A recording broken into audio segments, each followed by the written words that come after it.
Dan di sanalah Tuhan Yesus memerintah. Dan orang-orang kudus yang memerintah sebagai raja-raja di kerajaan 1000 tahun itu ada di kemah-kemah itu, di berbagai tempat mereka yang menguasai wilayah-wilayah dengan pemerintahan ilahi tersebut. Nah, tetapi dikepung, ya perkemahannya dikepung dan juga kota yang dikasih dikepung. Jadi mereka mengadakan pemberontakan. Shalom saudaraku, jumpa lagi dalam pelajaran tentang akhir zaman. Kita sudah memasuki akan pelajaran tentang apa yang terjadi, peristiwa apa yang terjadi setelah berakhirnya kerajaan 1000 tahun. Nah, karena kita ini umat Tuhan yang percaya bahwa sumber kebenaran itu adalah firman Tuhan, Alkitab yang kita miliki, maka kita akan belajar dari firman Tuhan.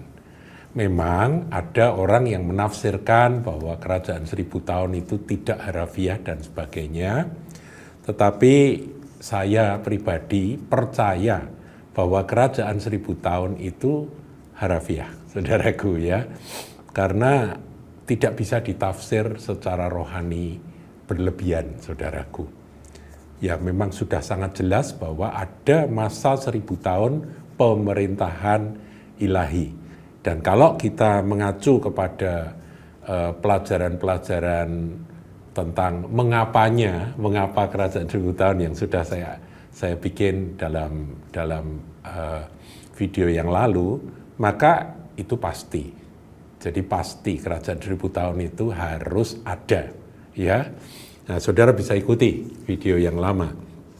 Nah, kemudian setelah berakhirnya kerajaan 1000 tahun, apa yang terjadi? Ada 4 ayat yang ditulis oleh Yohanes, Rasul Yohanes di Pulau Patmos dalam kitab Wahyu 20 ayat 7 sampai 10. Nah, ini menarik untuk kita bahas, saudara ya, supaya kita punya gambaran. Judul perikopnya Iblis Dihukum. Ayat 7. Dan setelah masa 1000 tahun itu berakhir. Jadi memang ada masa 1000 tahun, masa damai, masa pemerintahan yang luar biasa, di mana Tuhan Yesus Kristus duduk di tahta Daud dan memerintah bersama dengan orang-orang kudusnya, dengan tubuh kemuliaan, tubuh kebangkitan.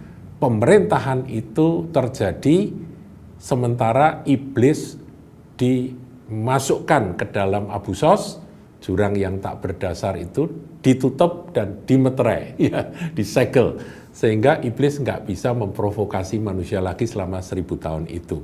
Nah, inilah yang akan kita pelajari setelah berakhirnya 1000 tahun damai itu. Dan setelah masa 1000 tahun itu berakhir, iblis akan dilepaskan dari penjaranya. Nah, saudaraku, sebetulnya ayat 7 ini sudah disebut di dalam ayat 3. Kita ulang ya, Wahyu 20 ayat 3. Lalu melemparkannya ke dalam jurang maut, Abu Sos, dan menutup jurang maut itu dan memeteraikannya, menyegelnya di atasnya. Jadi memeteraikannya di atasnya. Supaya ia jangan lagi menyesatkan bangsa-bangsa. Karena iblis itu memang pencuri, pembunuh, pembinasa. Dia adalah penyesat, saudara. Sebelum berakhir masa 1000 tahun itu. Jadi dia selama 1000 tahun dia tidak bisa bergerak. Tidak bisa beraktivitas. Kemudian daripada itu, ya ini kalimat terakhir dari ayat 3, ia akan dilepaskan untuk sedikit waktu lamanya. Nah, kalau kita kembali ke ayat 7, saudara, dan setelah masa 1000 tahun itu berakhir, iblis akan dilepaskan dari penjaranya, saya tambah sesuai dengan ayat 3, sedikit waktu lamanya. Nah, sedikit itu berapa lama kita nggak tahu, saudara, tapi singkat. Jadi nggak sampai bertahun-tahun, berapa tahun gitu ya, enggak. Jadi sedikit waktu saja. Nah, jadi iblis akan dilepaskan. Nah, saudara tahu ya, kalau iblis dilepas, kerjaannya apa? Usaha dari iblis itu apa? Ya menyesatkan. Umat manusia yang sudah mengalami pemerintahan damai, pemerintahan yang begitu indah, pemerintahan yang sudah kita bahas panjang lebar di dalam video-video tentang kerajaan 1000 tahun. Ada 4 seri, saudara bisa ikuti ya. Itu betapa indahnya pemerintahan yang dipimpin, yang diperintah oleh Tuhan Yesus dan orang-orang kudusnya dalam kerajaan 1000 tahun itu. Di sini kita melihat bahwa kehendak bebas, pilihan bebas dari manusia-manusia yang diperintah, ya, bukan yang memerintah, saudaraku ya, yang memerintah itu kudus, dan yang memerintah itu nggak bisa jatuh lagi. Yang diperintah itu ternyata bisa jatuh lagi, saudaraku. Nah, di sini kita melihat ia akan pergi menyesatkan bangsa-bangsa pada keempat penjuru bumi. Jadi semua bangsa-bangsa yang ada di atas muka bumi dalam kerajaan 1000 tahun itu disesatkan oleh iblis yang dilepaskan dalam waktu singkat itu. Nah, yang menarik di situ ada kata yaitu Gog dan Magog. Saudara, kalau saudara mau mengikuti pelajaran saya yang sudah mungkin 2 tahun lebih yang lalu, judulnya Gog dan Magog, saudara bisa cari ya. Ya, GKB Kahal Semarang, Gog Magog, begitu nanti saudara klik nanti muncul ya. Nah, itu adalah sebuah tanggapan atau respons yang saya bikin pada waktu Rusia menyerang akan Ukraina, dan banyak teman-teman yang bertanya apakah itu Gog dan Magog yang ada di dalam Yehezkiel 38 itu ya, saudara. Nah, saya panjang lebar kasih tanggapan di sana. Saudara bisa ikuti. Yaitu Gog dan Magog. Saya ulang sedikit, saudaraku ya.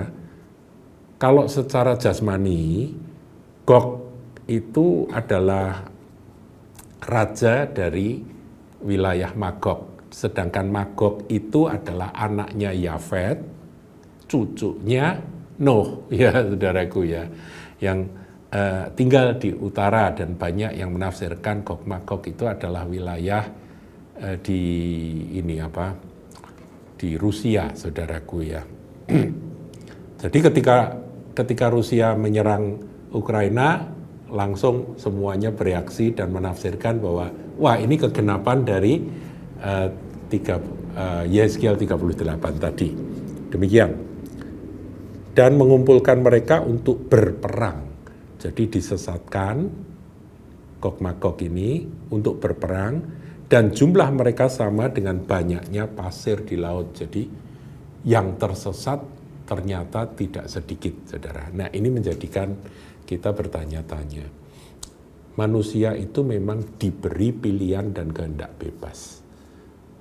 Jadi meskipun sudah menikmati keindahan di dalam pemerintahan ilahi yang penuh dengan keadilan, penuh dengan kemakmuran, penuh dengan kebahagiaan, saudaraku, karena diatur sedemikian rupa, dan juga pengenalan akan Tuhan itu dikatakan menutupi seluruh bumi, jadi semua orang sudah mengenal kebenaran, toh mereka masih bisa disesatkan.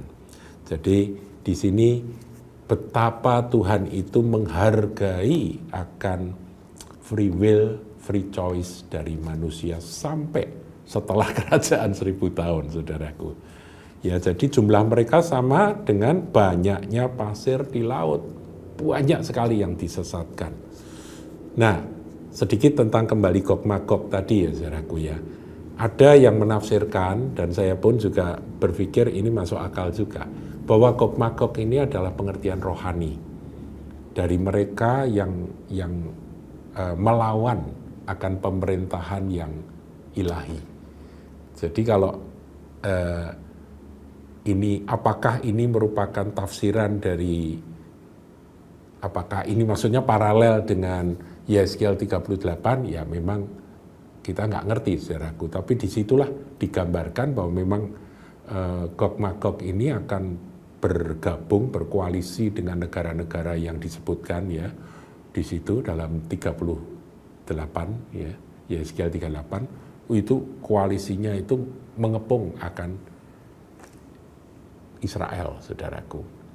Nah, inilah yang perlu kita dalami, saudara ya.